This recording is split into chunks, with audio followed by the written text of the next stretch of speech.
Good morning everyone. दोस्तों, आज मैं आपके लिए लेकर आया हूं मॉर्निंग न्यूज़ अपडेट की हेडलाइंस, जिसमें शामिल है यूपी कैबिनेट की बैठक में लिया गया बड़ा फैसला, बीएसए की कार्यशैली से खपा खंड शिक्षा अधिकारी, यूपी में 20 मई से शुरू होंगी ऑनलाइन कक्षाएं, 17 मई को केंद्रीय शिक्षा मंत्री करेंगे राज्यों के शिक्षा सचिवों के साथ मीटिंग, इस पर होगी समीक्षा, शिक्षकों की समस्याओं से अनजान बना शिक्षा विभाग। दोस्तों, खबरों से अपडेट रहने के लिए सब्सक्राइब कीजिए Kingsman E hub, press bell icon, like and share it. आइए दोस्तों, हम खबरों के विस्तार की तरफ बढ़ते हैं। यहाँ दोस्तों, आप देख पा रहे हैं खबरें विस्तार से। यूपी में कोरोना वायरस संक्रमण के सेकेंड स्ट्रेन पर कोरोना कर्फ्यू के दौरान काफ़ी प्रभावी असर होने के बाद सीएम योगी आदित्यनाथ ने मंत्रिमंडल के सदस्यों के साथ बैठक के बाद इनको और बढ़ाने का निर्णय लिया है। उत्तर प्रदेश में अब 24 मई की सुबह 7 बजे तक कोरोना कर्फ्यू लागू रहेगा। नियम तोड़ने वालों के खिलाफ कार्रवाई की जाएगी। आवश्यक सेवाओं को छूट मिलती रहेगी। मुख्यमंत्री ने यह निर्णय सभी मंत्रियों के साथ वर्चुअल बैठक में लिया। मुख्यमंत्री के सरकारी आवास पर संपूर्ण मंत्रिमंडल की बैठक में कैबिनेट मंत्री के साथ राज्य मंत्री, स्वतंत्र प्रभार तथा राज्य मंत्री भी शामिल थे। इसमें निर्णय लिया गया कि उत्तर प्रदेश में कोरोना कर्फ्यू को 24 मई तक बढ़ाया जाए। एक हफ्ते तक इसको बढ़ाया गया है। इसके साथ ही सरकार ने सभी पंजीकृत पटरी दुकानदारों को आर्थिक सहायता के रूप में 1,000 रुपये देने का निर्णय लिया गया है। इन सभी को प्रदेश सरकार 3 महीने का राशन भी देगी। सरकार ने कोरोना कर्फ्यू के मद्देनजर रेहड़ी ठेला खोमचे वालों को 1,000 रुपये भरण पोषण भत्ता देने का भी फैसला लिया है। कैबिनेट मीटिंग में यूपी ऑक्सीजन उत्पादन प्रोत्साहन योजना 2021 को भी मंजूरी दी गई है।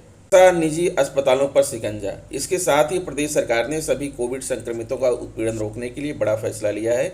इसके तहत संक्रमितों से अधिक वसूली करने वाले अस्पतालों को 3 वर्ष तक के लिए सील कर दिया जाएगा। अगर किसी से भी शिकायत मिली कि किसी प्राइवेट अस्पताल ने निर्धारित दर से अधिक वसूली की, तो अस्पतालों का लाइसेंस भी निरस्त होगा।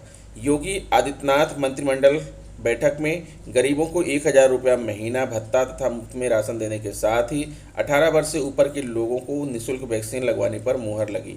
इसके साथ ही संक्रमण बढ़ने के दौरान कम्युनिटी किचन का संचालन भी होगा। 20 मई से ऑनलाइन कक्षाएं शुरू किए जाने का फैसला। मंत्रिमंडल की बैठक में विश्वविद्यालयों, डिग्री कॉलेजों और स्कूलों में 20 मई से ऑनलाइन कक्षाएं शुरू किए जाने का फैसला लिया गया है। उप मुख्यमंत्री डॉक्टर दिनेश शर्मा ने बताया कि ऑनलाइन कक्षाएं चलाने के लिए उच्च शिक्षण संस्थान व माध्यमिक स्कूल ऐसे विद्यार्थी जिनके परिवार के सदस्य संक्रमित हैं या फिर वह खुद संक्रमित हैं, उन्हें कक्षाएं पढ़ने के लिए बाध्य नहीं करेंगे। वहीं ऐसे शिक्षक जिनके परिवार के लोग या फिर वह खुद संक्रमित हैं, उन पर कक्षाएं पढ़ाने के लिए दबाव नहीं बनाएंगे। संक्रमित परिवारों का ध्यान रखते हुए 20 मई से माध्यमिक व उच्च शिक्षा विभाग में ऑनलाइन शिक्षण पर भी विचार किया जाएगा। सभी जिला विद्यालय निरीक्षकों को निर्देश दिए जा रहे हैं कि वह ऑनलाइन कक्षाओं की निगरानी करें और जोर जबरदस्ती होने पर स्कूल के खिलाफ सख्त कार्रवाई करें। वहीं कुलपति, जिलाधिकारी और जिला विद्यालय निरीक्षक जिले में कोरोना की स्थिति का आकलन करेंगे व ऑनलाइन कक्षाएं चलाने की अनुमति देंगे। उत्तर प्रदेश में 30 अप्रैल से कोरोना कर्फ्यू लागू किया गया है। इसके बाद इसे 3 मई तक लागू रहना था। इसे बढ़ाकर 6 मई और विस्तार देते हुए 10 मई कर दिया गया था। इस दौरान अच्छे परिणाम मिलने पर बढ़ाकर 17 और फिर 24 मई तक किया गया है। कोरोना वायरस संक्रमण पर प्रभावी नियंत्रण करने के लिए प्रदेश में कोरोना कर्फ्यू को आगे बढ़ाने पर मुख्यमंत्री योगी आदित्यनाथ की अध्यक्षता में मंत्रिपरिषद की बैठक में निर्णय लिया गया। इसी बैठक में कोरोना कर्फ्यू को 17 मई से आगे बढ़ाने पर मुहर लगी। अधिकांश मंत्रियों की राय कोरोना कर्फ्यू को 24 मई सुबह 7 बजे तक आगे बढ़ाने की थी।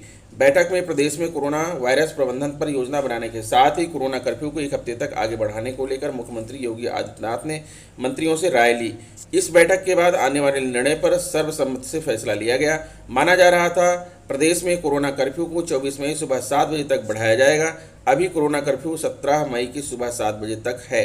सीएम योगी आदित्यनाथ का कल पश्चिमी उत्तर प्रदेश का दौरा। सीएम योगी आदित्यनाथ रविवार को मेरठ, गाजियाबाद और गौतम बुद्ध नगर में कोरोना वायरस के प्रभाव की समीक्षा करने के साथ ही integrated covid command control room का निरीक्षण करेंगे। मेरठ में बीते 4 दिन से कोरोना वायरस संक्रमण से तेजी पकड़ी है। इसके साथ ही गाजियाबाद और गौतम बुद्ध नगर में कोरोना वायरस संक्रमण से मौत के मामले काफ़ी बढ़ रहे हैं। सीएम योगी आदित्यनाथ दिन में 12 बजे लखनऊ से चलकर 2 बजे के करीब मेरठ पहुंचेंगे। सीएम योगी आदित्यनाथ वहां पर कोरोना वायरस संक्रमण पर प्रभावी नियंत्रण के लिए तैयारियों व व्यवस्था का निरीक्षण करने के बाद अधिकारियों के साथ समीक्षा बैठक करेंगे। प्रयागराज प्राथमिक स्कूलों का पर्यवेक्षण करने वाले खंड शिक्षा अधिकारी बेसिक शिक्षा अधिकारियों की कार्यशैली से खफा हैं। शनिवार को बीईओ की ऑनलाइन बैठक संघ के साथ हुई, जिसमें खंड शिक्षा अधिकारियों ने अपने दर्द बयां ही नहीं किए बल्कि शासन तक पर हमलावर दिखे। बैठक में कहा गया कि उत्तर प्रदेश आयोग से चयनित खंड शिक्षा अधिकारियों के वेतन भुगतान के लिए प्रदेश कार्यालय से बीएसए को फोन करना पड़ रहा है। शिक्षा निदेशालय बेसिक और बीएसए मनमानी कर रहे हैं। हालत यह है कि शासन से अनुमन्य वाहन भी कई जिलों में उपलब्ध नहीं है, वहीं अफसर भी उनकी नहीं सुन रहे हैं। पूछा गया कि शासन महानिदेशक व शिक्षा निदेशक बेसिक के स्तर से किस महीने की कार्यवृत्ति में खंड शिक्षा अधिकारियों की अवस्थापना संबंधी बिंदु को रखा गया है। वर्षों से एसीपी के प्रकरण शिक्षा निदेशालय बेसिक में लंबित हैं, इस ओर किसी का ध्यान नहीं है। वहीं शिक्षा निदेशालय बेसिक में अनशुनी व भ्रष्टाचार पर अफसर मौन है। 20 मई से ऑनलाइन कक्षाएं शुरू किए जाने का फैसला। मंत्रिमंडल की बैठक में विश्वविद्यालयों, डिग्री कॉलेजों और स्कूलों में 20 मई से ऑनलाइन कक्षाएं शुरू किए जाने का फैसला किया गया है।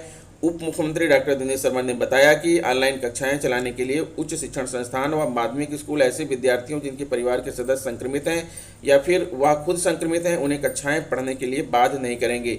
वहीं ऐसे शिक्षक जिनके परिवार के लोग या फिर वह खुद संक्रमित हैं, उन पर कक्षाएं पढ़ाने के लिए दबाव नहीं बनाएंगे। संक्रमित परिवारों का ध्यान रखते हुए 20 मई से माध्यमिक व उच्च शिक्षा विभाग में ऑनलाइन शिक्षण पर भी विचार किया जाएगा।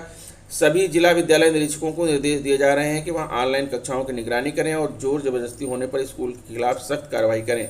वहीं कुलपति, जिला अधिकारी और जिला विद्यालय निरीक्षक जिले में कोरोना की स्थिति का आकलन करेंगे व ऑनलाइन कक्षाएं चलाने की अनुमति देंगे। प्रतापगढ़ शिक्षकों की 6 सूत्रीय मांगों को लेकर बृहस्पतिवार को माध्यमिक शिक्षक संघ के पदाधिकारियों ने जिलाधिकारी को ज्ञापन सौंपा। शिक्षकों की समस्याओं से अवगत कराते हुए मांगों पर जोर दिया। डीआईओएस की कार्यशैली पर भी सवाल उठाए। पदाधिकारियों ने कहा कि कई बार शिक्षकों की समस्याओं से अवगत कराया जा चुका है, मगर ध्यान नहीं दिया गया। माध्यमिक शिक्षक संघ के जिला अध्यक्ष त्रिलोचन सिंह ने कहा कि अभी तक बोर्ड परीक्षा 2018-19 में कापियों का मूल्यांकन करने वाले शिक्षकों को पारिश्रमिक नहीं दिया गया है। कोरोना काल में त्रिस्तरीय पंचायत चुनाव में माध्यमिक शिक्षकों ने अपने कर्तव्यों का निर्वहन किया। कई शिक्षकों की जान चली गई, उन्हें सहायता धनराशि मिलनी चाहिए। अभी तक मार्च व अप्रैल का वेतन शिक्षकों को नहीं मिला है। सेवानिवृत्ति, प्रधानाचार्य व शिक्षकों की पेंशन व जीपीएफ आदि लंबित है। मान्यता प्राप्त वित्त विहीन शिक्षकों को पिछले 1 साल से अब तक वेतन भुगतान नहीं हो सका है। इस अवसर पर जिला मंत्री प्रभात पांडे, राजेंद्र बहादुर सिंह, डॉक्टर रामचंद्र मिश्र, जयप्रकाश आदि मौजूद रहे। भारत सरकार के केंद्रीय शिक्षा मंत्री रमेश पोखरियाल निशंक 17 मई 2021 को सभी राज्यों के शिक्षा सचिवों के साथ बातचीत करेंगे और शिक्षा क्षेत्र पर कोरोना महामारी के प्रभाव की समीक्षा करेंगे। वर्चुअल मीटिंग में शिक्षा मंत्री ऑनलाइन शिक्षा को बढ़ावा देने और नई शिक्षा नीति के क्रियान्वयन की भी समीक्षा करेंगे। जैसा कि सभी को विदित है कि कोरोना वायरस की वजह से लगभग देश में सभी स्कूल कॉलेजों को बंद कर दिया गया है। कुछ स्कूलों में गर्मियों की छुट्टियां चल रही हैं तो कुछ स्कूल ऑनलाइन कक्षाएं संचालित करवा रहे हैं। कोरोना वायरस की दूसरी लहर के बाद केंद्रीय शिक्षा मंत्री की राज्य के शिक्षा सचिवों के साथ यह पहली वर्चुअल बैठक होने जा रही है। मिली जानकारी के आधार पर भारत के शिक्षा मंत्री रमेश पोखरियाल निशंक सोमवार को लगभग सभी राज्य शिक्षा सचिवों के साथ वर्चुअल मीटिंग करेंगे।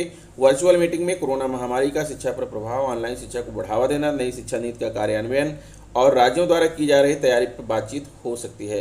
तो दोस्तों, ये रहा आज का मॉर्निंग न्यूज़ अपडेट। आशा करता हूँ वीडियो आपको अच्छा लगा होगा। अगर वीडियो अच्छा लगा है तो please subscribe my channel, press bell icon and share it to other friends. मिलते हैं आपसे नेक्स्ट वीडियो में। नमस्कार।